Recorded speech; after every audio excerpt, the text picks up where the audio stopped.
नमस्कार दोस्तों, आप सभी का स्वागत है हमारे यूट्यूब चैनल परीक्षा पॉइंट में। आज हम इस वीडियो में देखेंगे आरआरबी एनटीपीसी में पूछे जाने वाले रीजनिंग के अत्यधिक महत्वपूर्ण प्रश्नों को, यानी कि आपके पिछले शिफ्टों में जिस प्रकार के प्रश्न पूछे गए थे सेम उसी प्रकार के प्रश्न इस वीडियो के माध्यम से मैं आज आपको बताऊंगा। इसलिए आप सभी लोग इस वीडियो को पूरा जरूर देखिएगा और जिन प्यारे साथियों का पेपर 28, 29, 1, 2, 3 और 4 तारीख में है उनके लिए यह वीडियो बहुत स्पेशल होने वाला है, क्योंकि मैं इस वीडियो में जितने प्रश्न लिए हैं यह सभी प्रश्न आपके इन तारीखों में देखने के लिए अवश्य मिलेगा। इसलिए आप सभी लोग वीडियो को पूरा देखिएगा और जिन प्यारे साथियों ने अभी तक हमारे इस चैनल को सब्सक्राइब नहीं करके चैनल को जरूर सब्सक्राइब कर लीजिए और बेल आइकन को ऑल पर जाकर क्लिक कर दीजिए, क्योंकि मैं डेली इसी समय इस चैनल पर ऐसे ही महत्वपूर्ण वीडियो लेकर आता रहता हूं। तो चलिए देखते हैं कि यहाँ पर सबसे पहला प्रश्न हमारे पास क्या दिया है। तो यहाँ पर हम देखेंगे तो यहाँ पर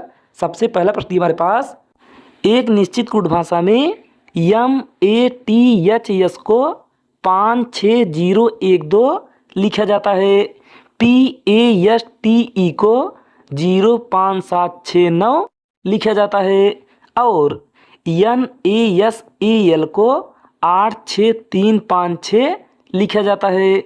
उसी कूट भाषा में यन को कैसे लिखा जाएगा। तो देखिए आपको यहाँ पर बताना है कि यन का कूट क्या होगा। तो यहाँ पर आप देखेंगे तो यहाँ पर आपके पास यन तीसरे वाले शब्द में, यानी कि यन आपके तीसरे वाले शब्द में दिया है। तो यहाँ पर आप या तो इन तीनों को, यानी कि या तो आप इन तीनों शब्दों में कॉमन ढूंढेंगे या फिर तीसरे वाले को और दूसरे वाले में कॉमन ढूंढेंगे। तो यहाँ पर हम चलिए सबसे पहले हम तीसरे और दूसरे में कॉमन ढूंढकर देखते हैं कि यहाँ से हमें यन का मान पता चलेगा कि नहीं। तो यहाँ पर हम देखेंगे तो यहाँ पर हमारे पास ए यहाँ पर 2 स्थान पर है और यानी कि यहाँ पर 2 लेटर हमारा ए है। उसके बाद ऊपर यहाँ पर ए है। तो यहाँ पर अब हम देखेंगे आगे यहाँ पर यस है और यहाँ पर भी यस है। अब उसके बाद इन दोनों में, यानी कि दूसरे वाले शब्द में और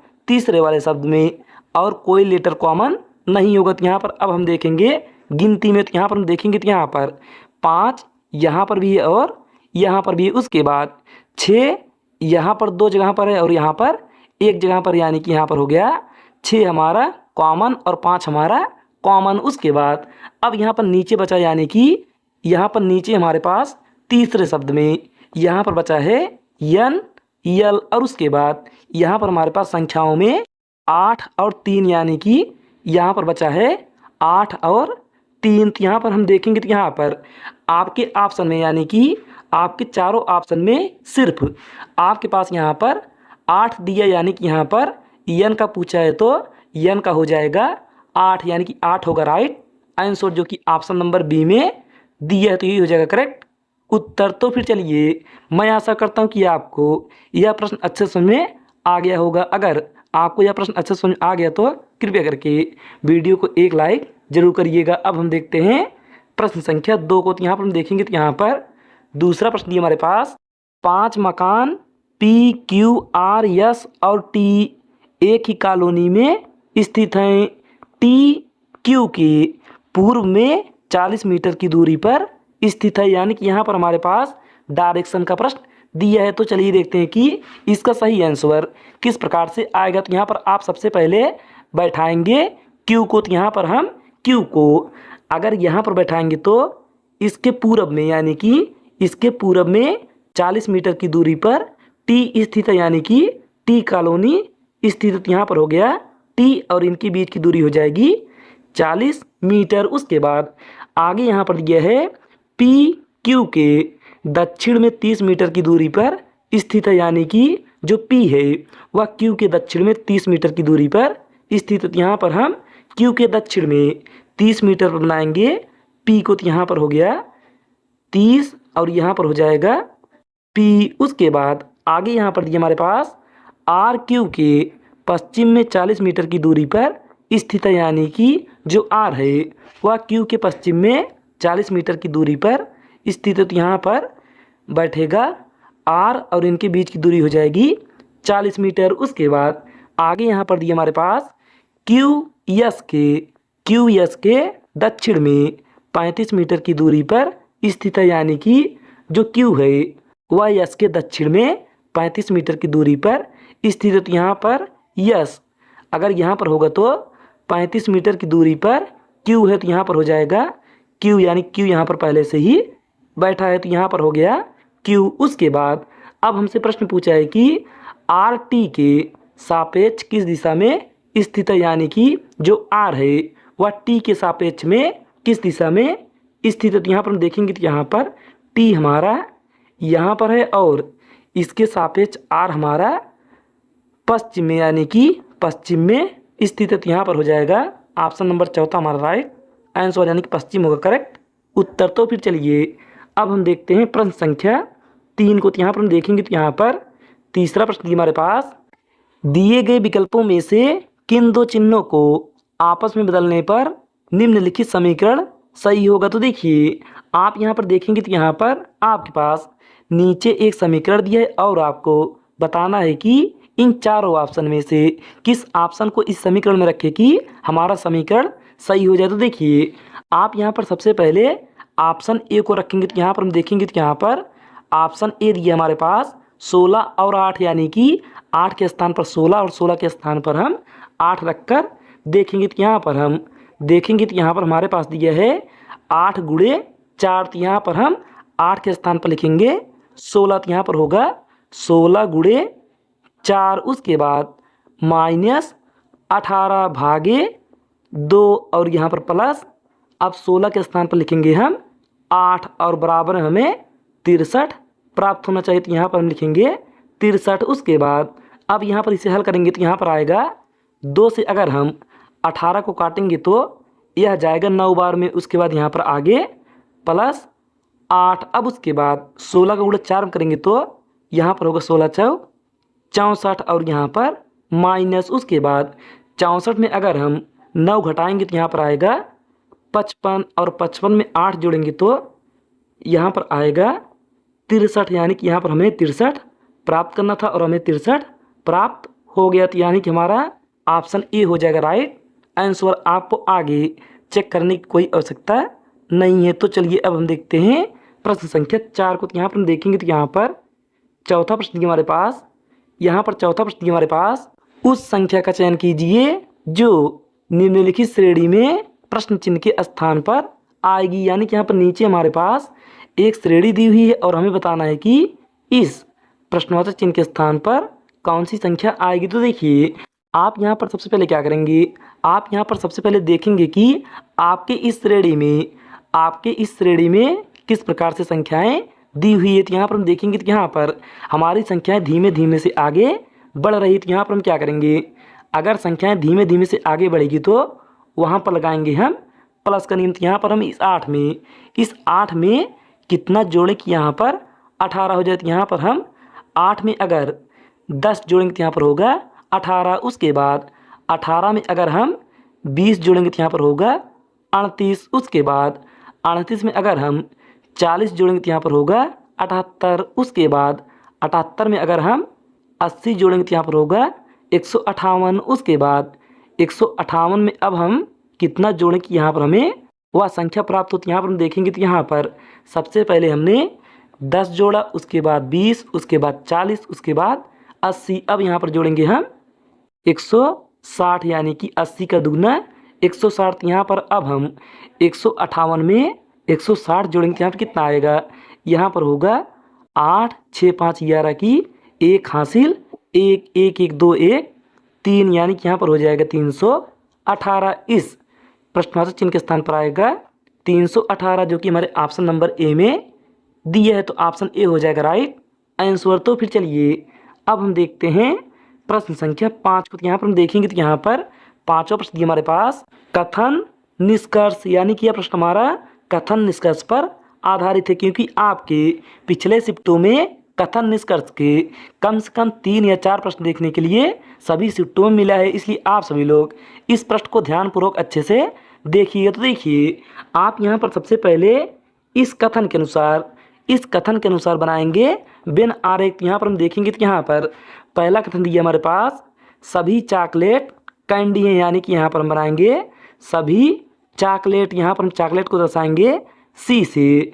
और सभी चॉकलेट कैंडी हैं तो यहाँ पर चॉकलेट आएगा कैंडी के अंदर, यानी कि यहाँ पर कैंडी हो जाएगा बाहर और चॉकलेट हो जाएगा अंदर। उसके बाद आगे यहाँ पर दिए हमारे पास सभी कैंडी टॉफ़ी है, यानी कि यहाँ पर सभी कैंडी टॉफ़ी है तो यहाँ पर कैंडी आएगा टॉफ़ी के अंदर, तो यहाँ पर हो जाएगा टॉफ़ी और कैंडी हो जाएगा टॉफ़ी के अंदर। उसके बाद यहाँ पर हमारे पास अब निष्कर्ष दिया हमारे पास।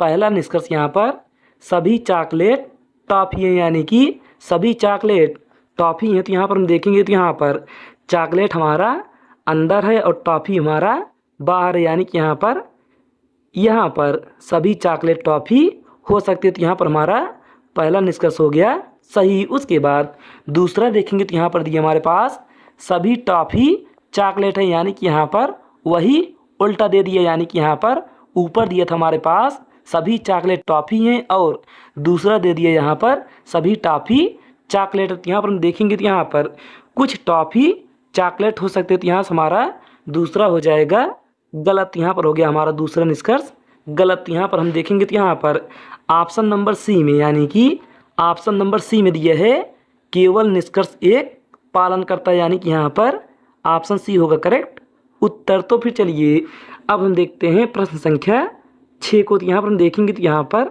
छठवां प्रश्न हमारे पास डाइस का, यानी कि पासे का दिया। तो यहाँ पर हम देखेंगे तो यहाँ पर प्रश्न दिया हमारे पास एक पासे की कुछ अवस्थाएं नीचे दिखाई गई हैं, यानी कि यहाँ पर एक पासे की 3 अवस्था नीचे दी हुई है और हमें बताना है कि टी के विपरीत सतह पर कौन सा अंक होगा, यानी कि यहाँ पर हमें बताना है कि टी के विपरीत सतह पर कौन सा अंक होगा। तो यहाँ पर हम देखेंगे सबसे पहले क्या करेंगे, हम यहाँ पर सबसे पहले इन तीनों पासों में से कोई 2 पासा उठाएंगे और उन 2 पासों को उठाएंगे जिसमें यानी कि कम से कम एक पासे में टी होना चाहिए। तो यहाँ पर हम दूसरे और तीसरे पासे को ले लेते हैं। तो यहाँ पर हम दूसरे और तीसरे को लेंगे तो यहाँ पर हम इसके बाद देखेंगे कि इन दोनों में कौन सा सतह हमारा कॉमन है। तो यहाँ पर हम देखेंगे तो यहाँ पर आर यहाँ पर भी है और आर यहाँ पर भी है। उसके बाद इसी आर को पकड़ेंगे और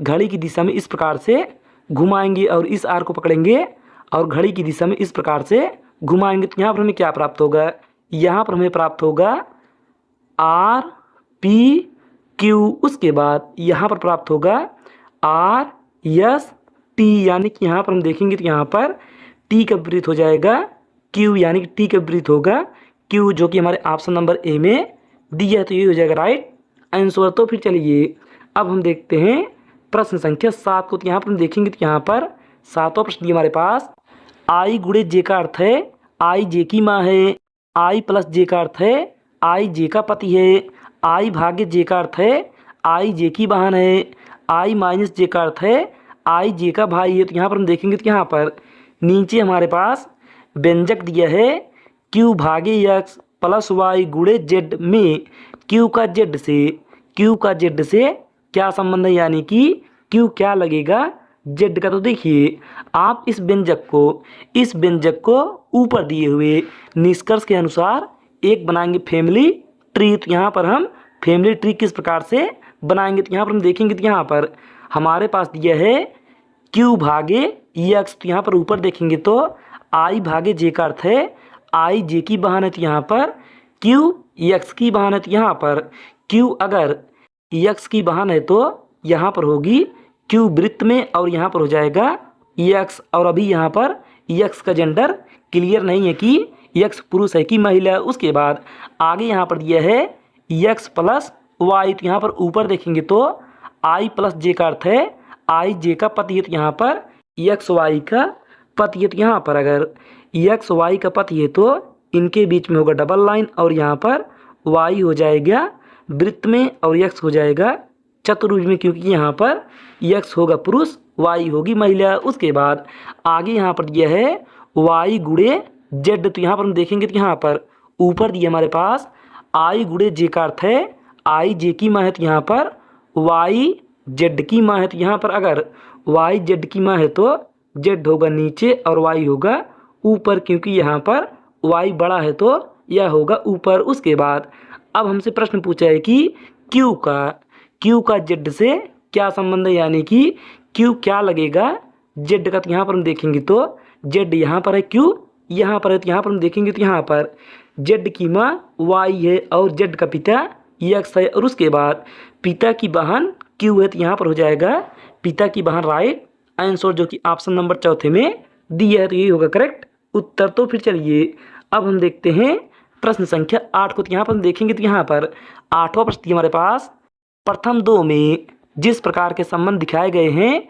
उसी प्रकार का संबंध अन्य दो में स्थापित करें, यानी कि यहाँ पर नीचे हमारे पास नंबर एनालॉजी का प्रश्न दिया है और हमें बताना है कि इस प्रश्नवाचक चिन्ह के स्थान पर कौन सी संख्या आएगी। तो देखिए आप यहाँ पर सबसे पहले क्या करेंगे, आप यहाँ पर सबसे पहले इस 6 का संबंध ढूंढेंगे इस 18 के साथ, और वही सेम लॉजिक यानी कि वही सेम संबंध हम इस 4 का ढूंढेंगे इस आने वाली संख्या के साथ। तो यहाँ पर हम देखेंगे तो यहाँ पर अगर आप इस 6 में 3 का गुणा करेंगे तो यहाँ पर आएगा 18, लेकिन अगर आप 4 में 3 का गुणा करेंगे तो यहाँ पर आएगा 12, यानी कि यहाँ पर आएगा आपके पास 12, लेकिन आपके ऑप्शन में कहीं पर भी 12 नहीं दिया, तो यहाँ से हमारा यह लॉजिक नहीं लगेगा। तो यहाँ पर आप क्या करेंगे, आप यहाँ पर इस 6 का करेंगे स्क्वायर, यानी कि यहाँ पर अगर आप 6 का स्क्वायर करेंगे तो